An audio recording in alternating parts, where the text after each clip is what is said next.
Okay, so a lot of people have lots of questions about this. That is to say, the afterlife. Now, you'll know we've been talking throughout this series, this is, I think, the 18th class, a lot about things that we are supposed to do. And we're going to talk about that a bit more, but most people come to me and say, Rabbi, what does Judaism believe about what happens when you die? Mm-hmm. And there are two different answers to that. There's one answer, which is, well, when you die, this is how we take care of the body, this is how we do burials, this is how we grieve and mourn, and we will cover those topics later. But what most people want to know is, no. What happens to my soul when I die? And so that's what we're going to cover today. We will cover what happens to your body and to your family when someone dies another time. But for today, we're going to talk about your soul and what happens after it goes. Okay, so the first thing we have to recognize is that in Judaism, we don't talk about the afterlife much. That is to say, if you read through the Tanakh, if you read through the Bible, you are not going to find a lot of references to life after death. And even when you look in the early rabbinic writings from around 2,000 plus years ago, you don't see a lot of clear explanation. You see references and you see mentions and you see terminology that gets used in a very, what we would call inconsistent way. And even when you talk in the later rabbinic writings, for example, the Talmud and later compilations, you don't get a systematic, organized, clear description of exactly what happens when you die. The only place where it is clearly explained is in the writing of fools. Now, what do I mean by that? What I mean is that if you think that you have read a book that explains perfectly what Judaism believes about what happens after you die, the person who wrote that was either an idiot or somebody who was looking for your money, right? Because Judaism does not ever say it clearly and explicitly, because that is not the purpose of Judaism. Of course, the afterlife is an important concept, and we're going to talk about those concepts and what we can kind of say. But what we're going to be discussing today is not going to be the perfect, definitive, clear, absolutely everyone in the world agrees Jewish version of the afterlife. I'm going to try and show you where there's consensus, where most people agree, and I'll try to show you what things most people don't believe. And I'll try and show you the sources both within the Bible as well as within rabbinic writings. But you're not going to ever get a one size, everybody agrees, this is the answer. And if you ever hear somebody say this is the answer and they leave no room for doubt or discussion or debate, either they're trying to dumb it down, which is not really appropriate for adults, or they have an agenda that is not really reaching for the full truth. And that's my little commercial to begin. Okay, so why is it not so clear? Because we have to remember the author, meaning capital A God could have made it clear, right? He could have begun the Torah with, this is what happens after you die, right? Rather than with creation. So it's not because God lacked the vocabulary. It's not because God lacked the ability to describe. It must be therefore for a purpose. Well, one, the purpose of the Torah and the Brit, the covenant between us and God, is to connect us to God in this world. Right? That is the purpose. God did not give us the Torah so that we could reach the world to come, which is what we generally call the afterlife in Judaism. You'll often hear it called Olam Haba. We'll talk about that word a little bit more later on. God did not give us the Torah to reach that world. God gave us that Torah for this world to improve our lives, meaning right here, right now, heart pumping, lungs breathing, this life, our world, meaning the world around us, that this world could also be made better if we were better people, if we were living better lives. And yes, our souls, which does have a leftover effect. That is to say, the better our soul is shaped in this life, which is going to be really, really important to remember, that our soul is shaped in this life, that will have a long-term effect, of course, in eternity, but it happens in this life, right? The afterlife exists in ways that are completely different from our own lives, right? And the experiences that we have. And all we have to describe the afterlife then is poetry and a certain type of poetry, metaphor. which means that when the Torah or the prophets or the rabbis try to explain to us what happens after we die, they can't say it is a town with a building and with clouds and with the sun, because it's not an existence like this existence. It is not like we live on a different in a different country. If I try to explain to you what it's like to live in Israel, I lived there for almost a year. I can say, well, the streets are like this, and the buildings are like this, and the people are like that, and I can give you a fairly accurate description. And in your mind, you'll build a picture, and that picture will get close to what it really is like in Israel. If I try to describe the afterlife, if I say there are angels, well, angels don't have bodies, right? Angels don't have mouths. Angels don't have eyes. They don't have hands. But we have metaphors that try to describe them like that. Ezekiel talks about them having 5 faces. Isaiah talks about having 6 wings. And those are poetry and metaphor to help us try to crack the idea of that existence, not to describe it the way I'm describing my apartment in Israel. And that means that the Torah and the rest of the Bible and rabbinic writings is limited in how well they can describe what doesn't fit into human language. Because human language was designed to talk about stuff, to talk about things. And it kind of fades out in its ability to describe the indescribable of the next life.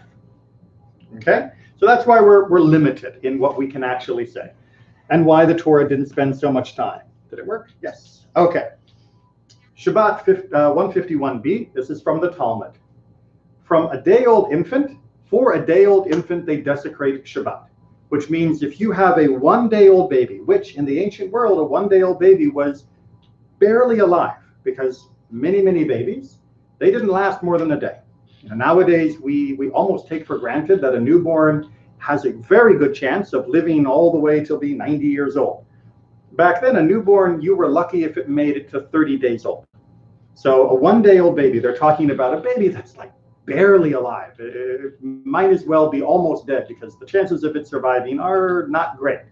But for a 1-day-old infant, they desecrate Shabbat. For example, if you have a sick child and the only way to heal that child is to build a fire and warm it up. Is there someone at the door? Can you see her in the window? I don't know. Yes, I do. So the only way to save the child is to, you okay? Yeah. Is to warm it up. Then you build a fire, right? Even though, as we've talked about when we did our Shabbat class earlier, making a fire on Shabbat is not allowed under Jewish law. If it's to save the life even of a 1-day-old, which is, maybe going to die anyway, doesn't matter. You go ahead and you try to heal the child, even if it means breaking Shabbat. Why? Well, because the Torah has said, or implied, desecrate for him a single Shabbat so that he may keep Shabbatot, meaning that if you save the life, then that child will go on to have a full life and be able to have more and more and more Shabbats. They'll have many more.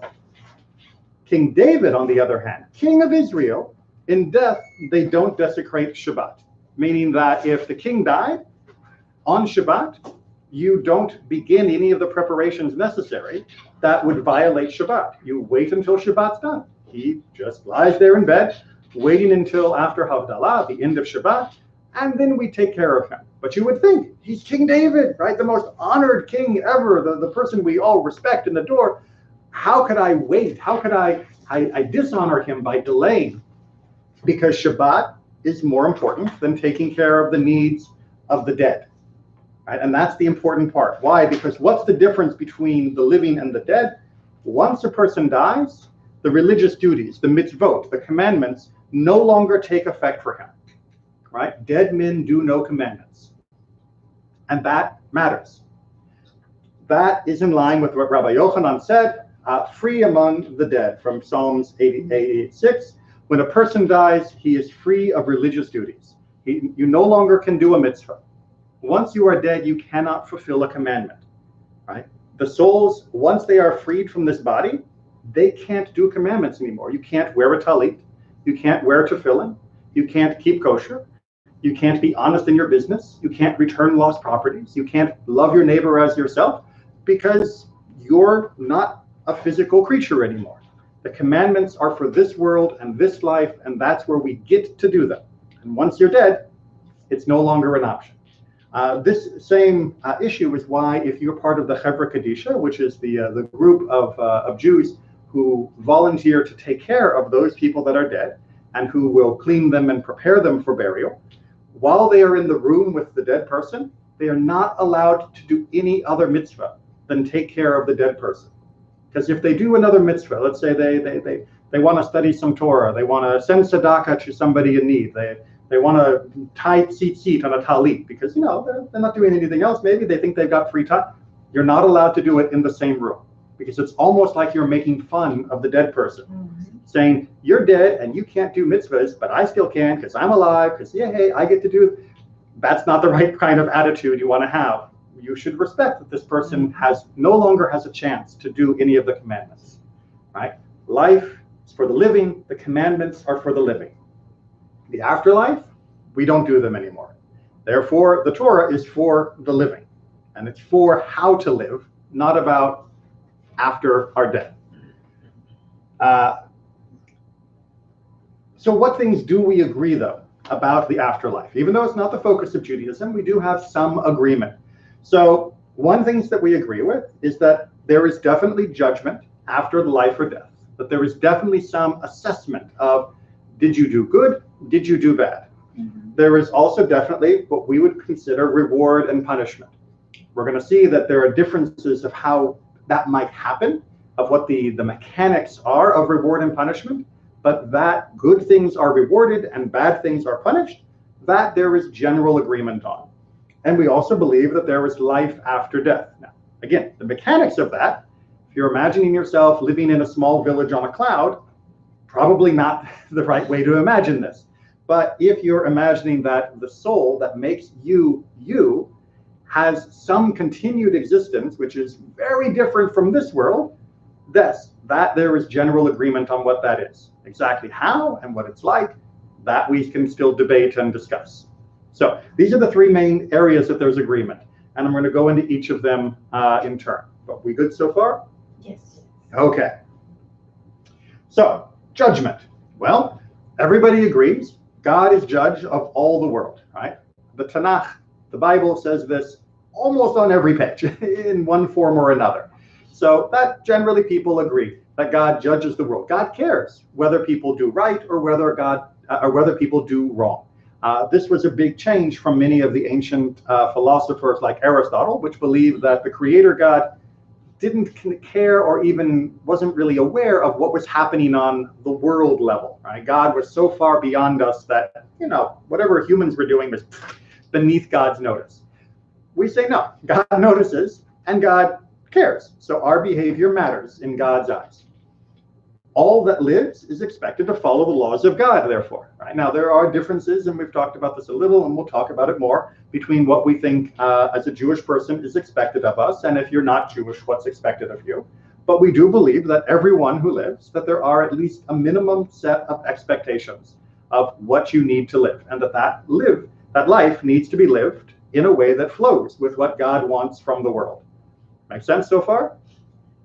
Those that do not, meaning if you don't live according to that expected path, well, you're judged for having missed the mark. One of the words that's used for transgression, a chet, in Hebrew, which often gets translated as the word sin, it comes from the same word for missing the target. Right? You took your shot and you're a little off, or sometimes you're a lot off. But that's the idea, is that we are supposed to hit the target. Sometimes we don't. And when we don't, we are not given the same credit as if we are on target, that there is a difference between right and wrong. Those that do, meaning those that make the right decisions, who live the right way, they are judged as having followed the correct path. All of that should seem fairly straightforward and logical, I hope. Yes? Okay.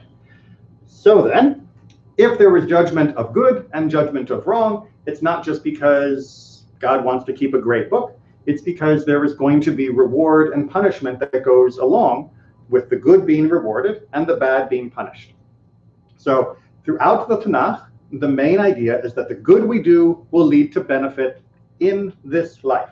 The Tanakh does not spend hardly any time, except by metaphor, of trying to talk about the good we do having an effect in our next life, in Olam Haba, the world to come. The Tanakh spends all of its time talking about the good we do having a good benefit in this life. And it also says the bad we do will lead to harm for ourselves and others in this life, right? If you mess up, it's going to mess you up, and it's also going to mess up other people. And that is something we should be concerned about. So there is an element of reward and punishment within this world, within this life, and that punishment and reward can outlive us as well. When the Torah and then the Tanakh talks about the sins of parents being passed on to the next generation, this is what it's talking about, right? If I was abusive to my children, there's a very good chance that when they grow up, they will still have problems because of what I did. And there is also a good chance that they will then cause problems to someone else because of what I did. There is a chain of activity, of bad that goes forward, and there's a chain of good, right? If I am good to my children or people around me, there is a good chance that that will help them be good people, and that will spread to more people and have a bigger effect, right? When we live, it's not just in a little bubble. We are constantly influencing other people, and we're also being influenced by their decisions. So Judaism sees this as being a web that is happening in this world. Now, very important point, Judaism does not believe that every good thing is a reward or every bad thing is a punishment. Right? This is a very easy mistake to make, because there can be reward and punishment in this life does not mean when I stub my toe that God is punishing me. It doesn't mean when someone gets cancer that God is punishing them. It doesn't mean when there's a hurricane that God is punishing them. It doesn't mean when you win the lottery that God is rewarding you. It doesn't mean when you get a promotion that God is rewarding you. You might be being rewarded and you might be being punished, but you can't draw a clear math formula that says this action because of this deed. It can affect in different ways, but there are so many other causes for good and bad in our life that have nothing to do with reward and punishment that we can't hang a label on every single action in our life and say, this is because, this is because, this is because. So we have to understand the potential, but not be so arrogant to think we can label everything. Especially, really, really important, you don't get to label someone else's life ever. This is something the Talmud goes into great detail to forbid, that I don't get to say, yeah, you see that guy over there? You know why he lost his job? He lost his job because I saw him eating a ham sandwich, right? He was breaking the commandment of keeping kosher. That's why he lost his job. Not allowed to do that at all, right? You can't say, well, you know, he lost his job. I don't know what he did, but it must have been something. He must have done something wrong. That's why God made him lose his job. Not allowed. We're specifically said that a person who does that is called a friend of Job, which if you've ever read the book of Job, you know that his friends are mean. His friends are not good friends. His friends show up when all the bad stuff has happened to him, and they say, well, you must have done something to earn this. And we, the reader, know, no, he didn't. Job was innocent. He was a good guy. He did not deserve the bad stuff that happened, and his friends should have stood by him when the bad stuff happened rather than blaming him. So very important, but yes, there is the potential. However, passages such as the last chapter of Isaiah, chapter 66, indicate that there is punishment and reward beyond this life as well. So although this is the focus, there is definitely after effects. The scales will be balanced to account for leftover debts. So in financial time and financial terms, if somebody has a really, really bad time, they can maybe go bankrupt. And if they go bankrupt, their debts are canceled. Morally, that doesn't happen. So if you live your life and you are a bad person your whole life, and you escape all punishment in this life, you die, rich, happy, and evil, well, between now and the next world, you're going to have to pay the debt, right? You're going to have to pick up the bill.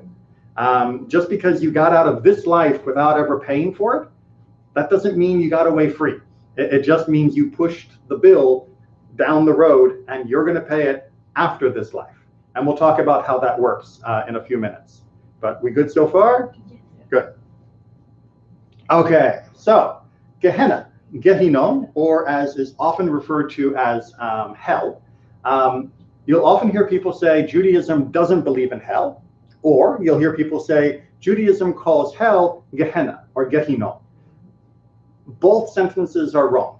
Right? Probably the confusion comes because when I say the word hell in English, it immediately brings up some image of a place of fire and a place of demons with horns and, pokey sticks and all of that and long tails with, and that's a great Halloween costume, whatever. But that's not what Judaism means when it talks about Gehenna. First of all, the valley of Hinnom, literally Ge-Behinnom, which is where Gehenna or Gehinnom comes from. It's a compound word, much like Har Megiddo. The mountain of Megiddo became Armageddon when it moved into English.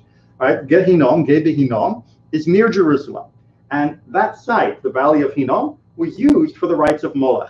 Molech was a pagan god in the ancient world that used to ask people to sacrifice their children and do all sorts of horrible, horrible things.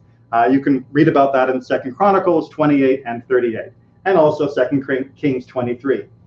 That term, Gehinnom, Valley of Hinnom, has become synonymous with a place of suffering caused by evil. So because that valley was where everyone did bad stuff, when the people were trying to come up with a word for what it's like to suffer when you've done something wrong, that was the term they came up with. They weren't pointing to an actual physical location. They weren't pointing to a spiritual location, like some plane of Hades or anything like that. They were using a metaphor to say, just as this place was a place where bad stuff happened, so too there needs to be a balance when people have done bad stuff, and we're going to call that balancing Gehenna or Gehinnom. Make sense? Okay, but don't think fire, don't think pitchforks, don't think devils and demons and all of that stuff. Okay, instead, this is how at least much of our tradition talks about it in the Talmud. The house of Shammai. Shammai was one of the major academies of the Second Temple Jewish life, taking place in the 1st and 2nd centuries of the Common Era. Their opinion, they said, there will be 3 groups on the day of judgment when the dead will rise. We'll come back to that idea. The thoroughly righteous, the thoroughly wicked, and the in-betweeners. Right? So there'll be some people that are 100% great people, and there'll be some people that are 100% absolutely evil people. Right? So you have the saints and you have the absolute wretches. Not that we do saints so much in Judaism either, but you know what I mean in English. And then you have the in-betweeners, right? That's the rest of us, right? The thoroughly righteous immediately are inscribed and sealed for eternal life, right? It's like, no problem, welcome, come right through the doors, everybody's, that's all good, no questions asked. The thoroughly wicked, immediately inscribed and sealed for Gehenna, as it is written, and many of those who sleep in the dust of the earth shall awake, some to eternal life, and some to shame and everlasting contempt. In-betweeners, on the other hand, go down to Gehenna, cry out, and rise, as it is written in Zechariah, the prophet, and I will put this third into the fire, and they will call on my name, and I will answer them. And concerning this group, Hannah said, from the book of Samuel, the Lord kills and brings to life. He brings down to Sheol, which is another term for the place we are when we're dead, and raises up. So the Beit Shammai has a rather strict definition for how this works. Beit Shammai's opinion is some people are great and they get a straight pass to the fast track to good life after death. Some people are rotten and they get oblivion, perhaps even some form of punishment that is not going to be brief. And then the rest of us, we are punished for what we did that was bad and that we were not punished for in this life. And then we move on to the next life, having paid that price. But the House of Hillel has a slightly different version. The House of Hillel says, and I should point out, Hillel generally wins these arguments. Beit Hillel was the more dominant of the two academies at the time. But God, who abounds in mercy, leans towards mercy. And concerning them, David said in Psalm 116, I love the Lord because he has heard my voice and my supplication. And concerning them, David stated, meaning the whole passage in Psalms 116, the Lord preserves the simple. When I was brought low, he saved me. So what the Talmud is trying to say here in Masechet Rosh Hashanah, when we are considering our fate, is that yes, a strict version of justice is good, bad, meh, and will fix you. But God has compassion, which means God is not a strict and limited judge, only reading the book as though it was a book of computer code. But instead, God has mercy, has compassion, and forgives very quickly and very easily those who need forgiveness. How are we doing? Okay. A little bit more. So this is taken, if I'm not mistaken, also from the same area. Israelite wrongdoers and Gentile wrongdoers who follow their bodies go down to Gehenna and are judged there for 12 months. After 12 months, their body is consumed, the soul is burned, and the wind scatters them under the feet of the righteous. As it says from Malachi, you shall tread down the wicked, for they will be ashes under the soles of your feet. Now, do we believe that literally? Well, no, because after all, when someone dies and you bury them, does their body disappear? Right? 12 months later, has their body become ash? No.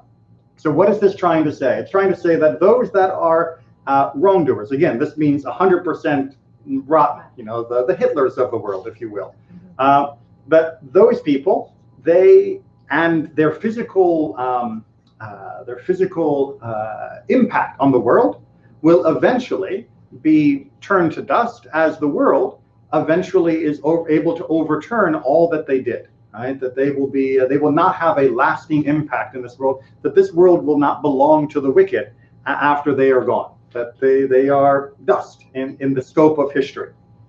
But the sectarians, the informers, and the heretics. Okay, so these are groups in the ancient world that used to deny Torah in different ways. That used to argue that Judaism was false or fake or was completely different than what the Torah tells us.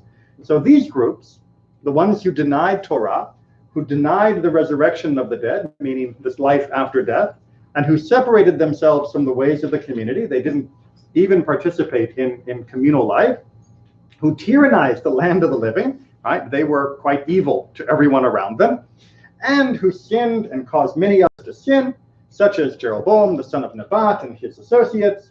They go down to Gehenna and are judged there for generations. They don't just get 12 months, right? The people who were among the worst of the worst, right? So this is, maybe we wouldn't call this the Hitler, maybe we'll call this just, the Jeffrey Dahmers. They're moderately evil in the historical scheme because they only killed a few people. But the people who not only killed, but who killed others and who persecuted and who tried to destroy and uproot God from the world, those people may take a little longer than 12 months worth of punishment.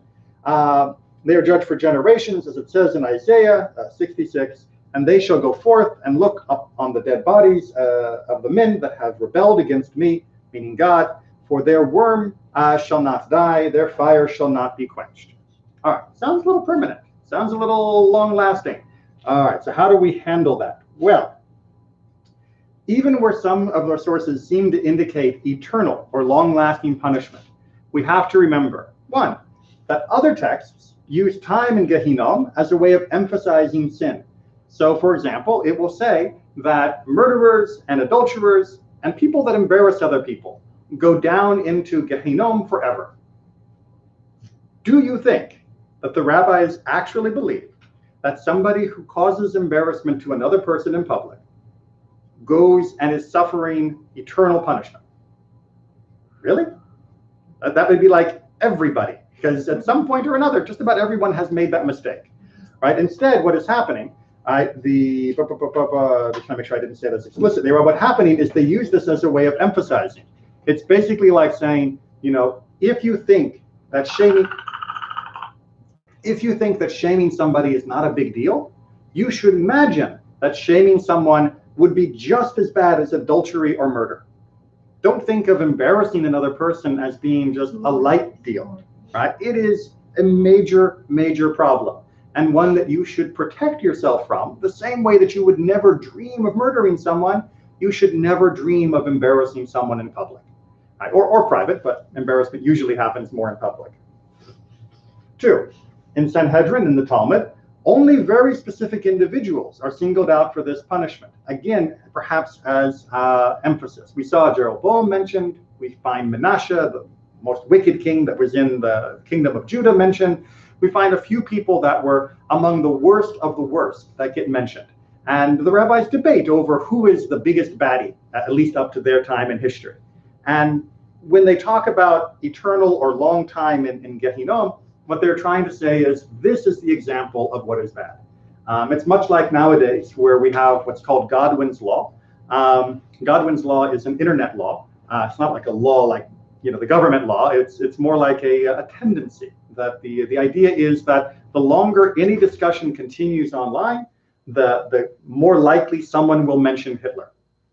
Right? Because everyone gets to Hitler eventually, right? You can be talking about, what is the best place for vacation, and someone's going to mention the country, and someone's going to say, yeah, but that country is not so good, and someone's going to end up saying, yeah, but Hitler was worse. It's just somehow in every comparison and every discussion, someone is going to bring up Hitler because Hitler is an ultimate number. It's like the word, the number infinity.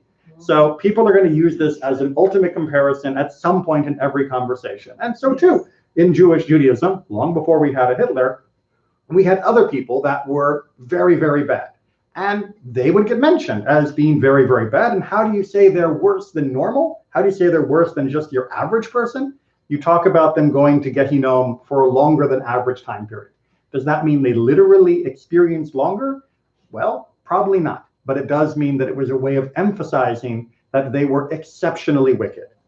And there is a difference between eternal punishment and failing to reach Olam Haba, the world to come.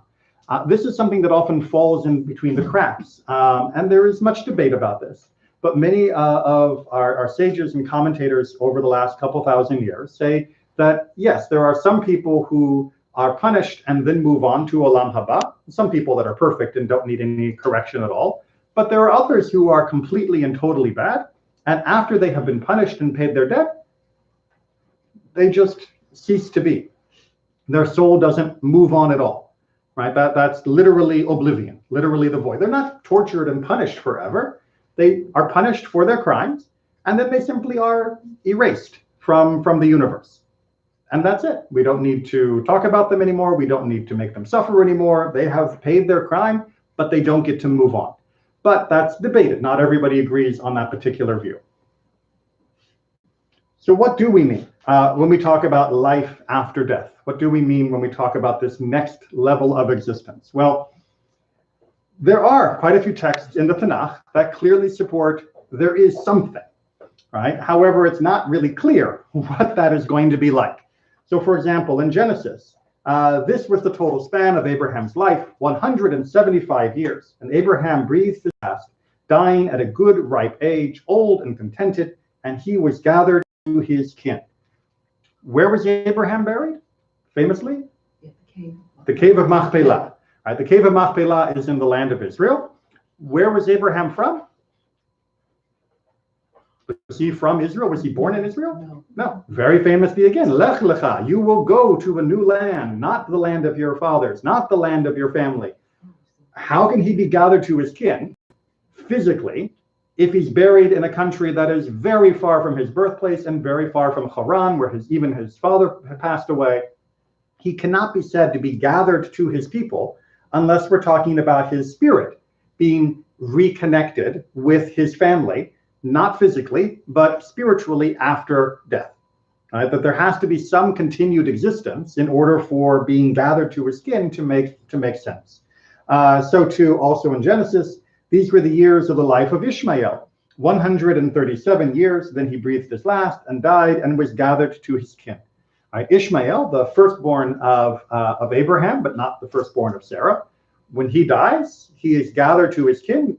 He's not gathered to Abraham. He's not buried in Machpelah, but he is still reunited with his father. He's reunited with his ancestors. Again, this must be on a spiritual level, not on a physical one. And that means some part of him is continuing on after death. So forth in Samuel, when David is sad about his child, the first child that had been born from Bathsheba had passed away, and he has been crying and crying and crying while the child is sick. When the child finally dies, he stops crying, and the servants are like, I don't understand. Why are you, what happened? And he says, but now that he is dead, now that the child is dead, why should I go on fasting? Can I bring him back again? I will go to him, but he will not return to me. So he is clearly saying that my child may be gone, but I will eventually catch up, meaning I'll die too one day. And when I die, he and I will be together again. But there's no way to bring him back to the land of the living in this world in my lifetime. From Ecclesiastes, it's even more explicit. And the dust returns to the earth as it was, because, we're made of dirt. And the spirit returns to God who gave it. Explicit that, yes, our bodies, when we die, eventually will fall apart and decompose, but our spirit heads back to God. And that new life, that second life, that Olam Haba life, that world to come life, well, not exactly sure what that looks like, but that it exists seems to be quite clear. And then again from Samuel 2, Saul and Jonathan, the lovely and pleasant in their lives, even in their death, they were not divided. They were swifter than eagles, they were stronger than lions. Well, weren't they divided? I mean, yeah, they died together on the battlefield, but if they were dead, doesn't that mean they're apart? For David's eulogy to make sense, they have to still be together, father and son, outside of this life. They have to continue together in some other way. If death cannot divide them, because death is the ultimate separator, then that means the essence of them, must continue even though their life is over. Making sense so far? Right? That we've got definite references to life after death, just a little unclear of what it looks like. Well, Rabbinic Judaism then believes that there will be a period of bodily resurrection. This is actually something that I find most people struggle with the most. That people at some point in the timeline at the end of days of, the end of the normal course of history, this is thought to be at some point after Mashiach, the Messiah has come, and the world has been perfected. This is mentioned repeatedly and stressed in the second prayer of the Amidah, what we call the Gevurot, where God is called the one who gives life to the dead, Mechaye Metim. This phrase is repeated over and over in that particular prayer, which is talking about God's power and saying that God is able to give life to the dead. What does it mean? It means, according to Rabbinic Judaism, that at some point, again, the timeline is a little open for discussion, that Mashiach will come, the world will be perfected, and in a physical sense, everybody who died pre-perfection will have a chance, not necessarily all at once, not necessarily, from baby all the way to adult, or maybe you're actually as an adult, this is all very unclear, but there will be some form of life where we get to physically enjoy this world as it is now perfected, which I like to compare to, this is the taking a rain check, right? Imagine you go to Disneyland and you show up to Disneyland and 80% of the rides are closed and it's raining, but you already paid your ticket and you don't get to come again, right? Well, it'd be really nice if Disney would say to you, come back when we're open, come back when everything is running, because this experience, this is not really what Disney's about. This world at the moment is like Disneyland with a lot of the rides shut down, right? This world is not perfect the way God wants the world to be perfect, because we keep ruining things. We're getting better. That's important to remember, but it's still not perfect. And for all the people who suffered and lived through life with all of its problems and everything that could have been prevented, it would be only fair that they would have a chance to experience the gift that God meant to give us by creation, by being able to live in the world once we've got it right. And so this idea of some period of bodily resurrection as a makeup for all of the missed joy that we were supposed to have in life fits very well within the theme of justice. Because otherwise it's only the people who happen to be blessed to live at the time of Mashiach that they get to enjoy the world in its 100% state. Well, what made them so lucky, right? What about the rest of us? It would have been nice. Okay, so in the world to come completely, however, and again, this phrase world to come, we're going to talk about in more detail in just a second, there is the onward existence beyond that second physical life, there is an onward perpetual existence, eternal existence, which Rambam explains in Mishnah Torah. In the world to come, there is nothing corporeal, right? Nothing physical, nothing material, no material substance, and there are only the souls of the righteous without bodies, like the ministering angels, like angels. The righteous attain to a knowledge and realization of truth concerning God, to which they had not attained while they were in the murky and lowly body. Again, not the bodies are bad. Bodies, remember, are what let us do mitzvahs. If we don't have bodies, we don't get to grow spiritually. We don't get to grow personally. We don't get to make this world a better place. Bodies are good, but bodies are also limited, right? When we're in a body, we're only sort of looking straight ahead. When we're in a body, we're only looking at the world around us with how our eyes work and how our fingers give us information and what we can hear and what we can smell. It's limited. It's kind of like being in a car with a really, really dirty windshield. And, yes, we can drive and we can get where we're going, and it's better than not having a car. Absolutely. I'd rather have a body than not. But when we're done with our journey and we get out of the car, then we are able to see all of existence, all of reality, all of time, space, truth, and everything with perfectly clear vision. But that means it's without our bodies. And that's the part of us. That's the experience that Rambam is saying that goes on forever, right? Forever, an instant, because, once you hit eternity, there's not really a clock. You're not really like ticking away at the hours. It's one of the things that I find, especially a lot of our kids and teenagers are a little confused by. They say, I'm not sure I want to live forever. It's like, no. There's a difference between living forever, where you have to figure out what you want to do each day. What am I going to have for breakfast? Yes, if I had to figure out what I wanted to have for breakfast an infinite number of times, that would probably drive me crazy. It's just anything an infinite number of times. Am I going to sit and watch TV? Am I going to read books forever? Am I going to go play tennis forever? The image of doing something forever is kind of scary for most of us. This existence is forever and an instant, because there's no clock ticking away the hours of eternity. It simply is a pure, uninterrupted, and perfect existence, much like God has, right? Because that's why God knows the future, because God's already there, not because God is ticking away the hours as he waits through eternity. Okay, Olam Haba. I've said this a lot, right? The world to come, literally is the phrase, Olam Haba. Olam Hazeh, this world, Olam Haba, the world to come. Beautiful poetic phrase, which different people use to mean different things. Makes it very frustrating and very confusing, right? It's not consistent. Sometimes it can mean this world, meaning Earth, after the Mashiach has come, right? This same time period, meaning the world after Mashiach has come, is also sometimes referred to as Gan Eden, which means literally the Garden of Eden, as though we have made this world a paradise. But Olam Haba can also mean heaven, meaning the non-physical world, meaning the spiritual existence that Rambam is talking about. So sometimes when people say Olam Haba, they're talking about this world physically after the Messiah comes. And sometimes when they say Olam Haba, they're talking about completely different existence without bodies and just living in that moment of eternity. And that is confusing. Olam Haba can also mean the next existence, as I said, without the body. I don't know why I sort of doubled that up. I need to edit that. That could have been tighter. Okay, so what about reincarnation?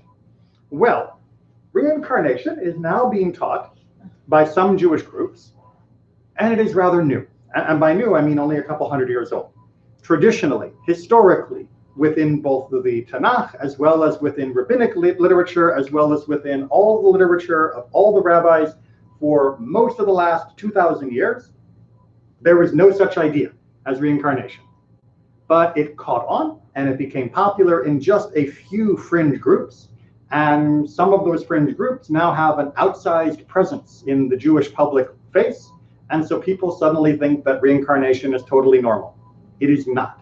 It is not part of mainstream Judaism and has not been part of mainstream Judaism for the last 3,000 years. And I'd say that's pretty clear as a track record, right? Why? Well, it doesn't fit Jewish thinking. Everything we've talked about so far, reincarnation doesn't work with it. A soul has one journey for which it will be judged, right? that's the whole idea of being judged, is if you are going to have multiple journeys, how do I judge this soul and this journey? Additionally, a body cannot be rewarded or punished for the previous actions of the soul in a different body. Imagine, if you will, the idea that some of these people talk about for reincarnation. They say if a person sinned with their eyes in the last life, they'll be born into the body of a child who is blind. That'll teach them. But how? Their soul doesn't remember the previous life, right? And the body that is now blind didn't cause the problem that was in the previous life. It's horribly unfair. But that is what some people say. However, there's even bigger problems that have to do with logic, right? Logic does not work with reincarnation. And I mean this as fair as possible, not only to our brothers and sisters in Judaism, but also in other faiths that believe in reincarnation. But it just doesn't work, right? Because more new souls would be needed each year as the population continues to rise, right? Every year, there are more people on Earth than there were in the previous year. Where are those souls coming from, right? If reincarnation is reusing souls from the past, then that means each year you would have a higher percentage of inexperienced souls that had never lived before. The world would be getting dumber and dumber spiritually, because you're having brand new souls in a higher and higher percentage of the global population. And there would be a handful of really, really, really ancient souls, but most of them are going to be recycled from only the last 50 years or totally new just today. And that is not a good recipe. And as animals, in Judaism, we believe are not judged for their actions, and I don't think anybody believes they should be, then time spent in non-human form would be meaningless. What's the point of making me a bee, right? This is a reincarnation teaching I've seen in some Jewish texts. If people are lazy, they'll be reincarnated as a bee. Why? Because I'll be rewarded for working hard in the hive, and then I'll somehow learn. But are you saying that bees are judged? That God sits around saying that bee's lazy, he needs to be something else? We don't believe God judges animals. And that's one of the unique things about being a human, is that we have a spirit that can control our actions, and therefore we are open to being judged. Same reason I don't judge a baby, right? A baby is not in control of its actions. And so when the baby, smacks you in the face, you don't say, bad baby, you're going to go to prison. You say, okay, I need to teach this kid not to smack people in the face. And this whole reincarnation concept really does not fit with either Judaism or with logic. Again, with apologies to those who have different beliefs, but I just have to explain it as I believe is true. Mashiach, the Messiah. Oh boy, is there a lot of confusion about this. And there's been a lot more confusion recently, right? For most of the last 2,000 years, Judaism has been very consistent and very clear of what we mean when we say Mashiach. And I'm going to work you through this. This is taken from Rambam again, Mishnah Torah, about 1,000 years old. He tried to summarize the state of belief, remained unchanged. There was one group 2,000 years ago that decided they wanted to change the definition of Messiah and make the Messiah God and not God and human and also God. That became Christianity, right? And again, a blessing for the Christians. They should be happy and healthy, but it's not the Jewish conception at all. And it is not rooted within the scriptures that we read, meaning the Bible. It simply does not allow for God to be a person. It does not demand the Messiah be a divine figure. The Messiah, as we'll see, is meant to be a human figure. And then, of course, in the modern world, you've gotten another resurgence of people with, like, the Jews for Jesus and the Messianic movement, which again is blurring the line of what Judaism believes about the Mashiach. So what do we generally believe? If a king should arise from the house of David, so those are our first and opening qualifications. The prophets are clear. The person who will be called Mashiach will come from the house of David, and that means they are, by rights, able to become king. And they have to be versed in Torah and engages in the commandments. So you got to know your Torah and you have to do it.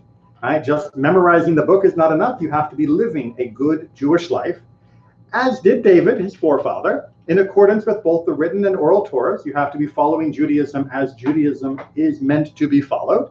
And he enjoins, right? He encourages and causes all of Israel to follow in its ways and encourages them to repair its breaches meaning he's a good teacher. In fact, he is the greatest teacher ever. This is somebody who says, hey guys, this is how we should treat each other according to Jewish law. And everyone says, now I understand. And now I'll do it, right? It's that wonderful teacher that causes the light bulb moment, except the Mashiach is able to do that for all of Judaism and every Jew.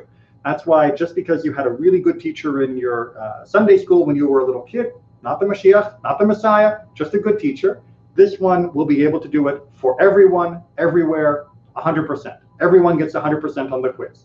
And yes, we very much would like to have a teacher like this in the world.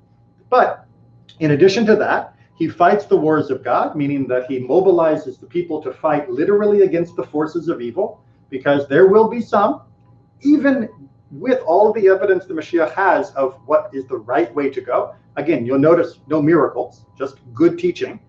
Even against all of that, there will be some people who refuse to give it up, who refuse to give up bad ways. And there will probably be conflict with those people. And if you do all of that, then we can say he is presumed to be the Messiah. Meaning that you're allowed to say, you know what, this guy is knowledgeable of Torah, he's leading people towards God, he is fighting to defend the right way of life, he might be the Messiah. And we've had a few candidates over the centuries that were maybe the Messiah. And Rambam is saying you can say that in advance, and if he succeeds in his efforts and defeats the enemies around him and builds the sanctuary, meaning the temple in Jerusalem, in its proper place and gathers the dispersed of Israel, then he is definitely the Messiah. So in the middle of his career, if he is an awesome teacher and he is an awesome leader, then you could be willing to say he might be the Messiah. And if he succeeds and actually wins and rebuilds and regathers and restores, then that's the Messiah. But notice what's important here is the success. If you try and fail, 100% try, great, gold star, we are happy to have you, but you're not the Messiah, right? Any candidate who says that they are the Messiah or who wants you to think they are the Messiah and then they fail or they die before they succeed, they are immediately disqualified from being considered the Messiah. It's just, sorry, you have to finish this while you're still alive. The idea of a second coming, the idea of death without really being dead, which some other groups have tried to advance, it just does not fit into Jewish belief. You get one shot at this. And as the Messiah is a human being, they get one life. And if they make it and we win, then we're good. But we know the Messiah ultimately by their success, not by their potential. Because lots of people could have potential, but only one of them is going to actually succeed. And we'll know that they succeeded because the whole world will eventually be at peace. And last time I looked, this world is not at peace, so we haven't had a Messiah yet. But if he does not succeed, Rambam makes it clear, in these matters, or he is killed, we will know that he was not the one the Torah had promised.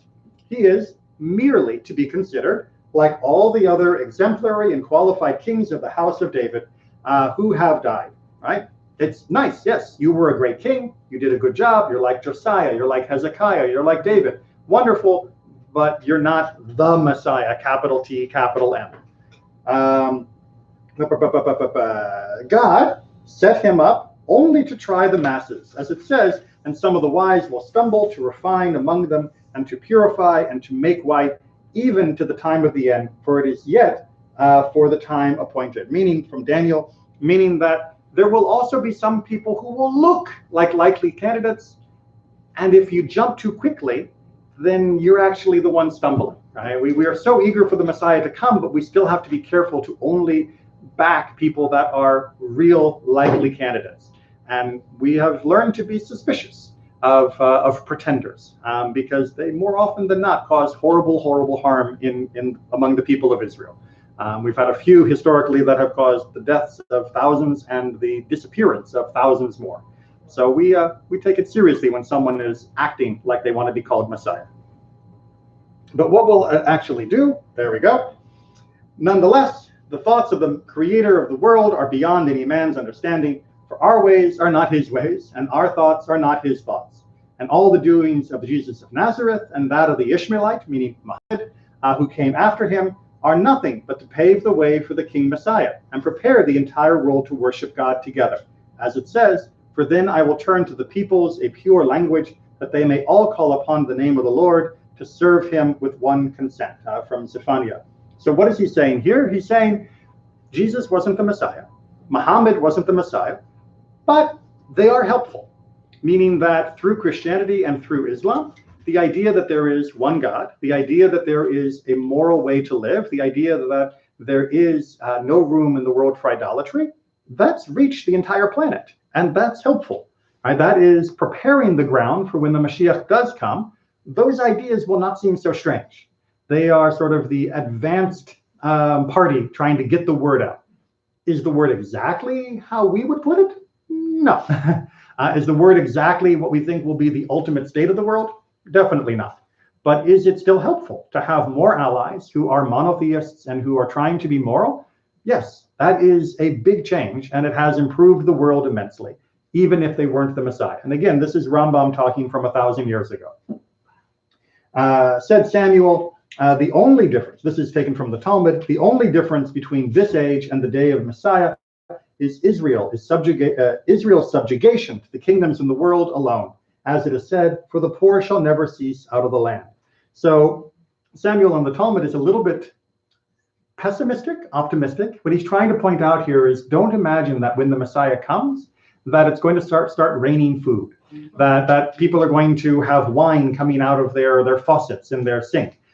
It's not a time of miracles in the traditional sense of miracles. It'll be a time of miraculous spiritual growth. It'll be a time of miraculous peace and unity among the children of the world, but it's not going to be magic land. It's not going to be rainbows and unicorns. And there will still be people who don't have enough, and we will still have to take care of them, but we will, right? Rather than letting people starve or rather than letting people be cold or be hungry, we will find ways to take care of them because we can if we choose to do so. And the same for fighting diseases, right? People will still get sick, but we will have put more of our resources into fighting illness and we'll be better at doing so.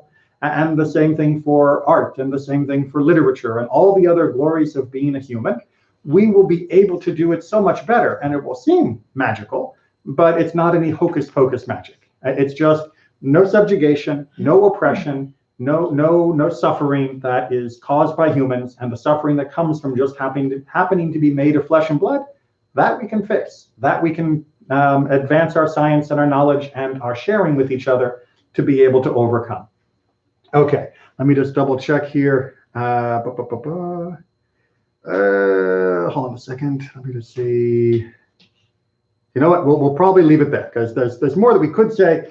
Always recommend checking out Rambam. He's one of the best sources on just about everything because he was so brilliant. But we'll leave it there as we're going to wrap up. But there is so much more to think about this. But I'll refer you back to our opening, which is Judaism's focus is not on what we do here because of there. Judaism's focus is on what we do here for here. Right? That is about Judaism is about transforming yourself, the world, and your soul in the process. And that's why Judaism focuses so much on what we do, on what we can control, on how we make our choices and live our life. It's nice to know about the afterlife, and it is a wonderful point of study and conversation, but it should not dominate our thinking about how we choose our path in this world. It's not God did not give us the Torah to make us just be better for the world to come. God gave us the Torah so that we could be better here. And that has to always be our number one priority. Okay? Okay.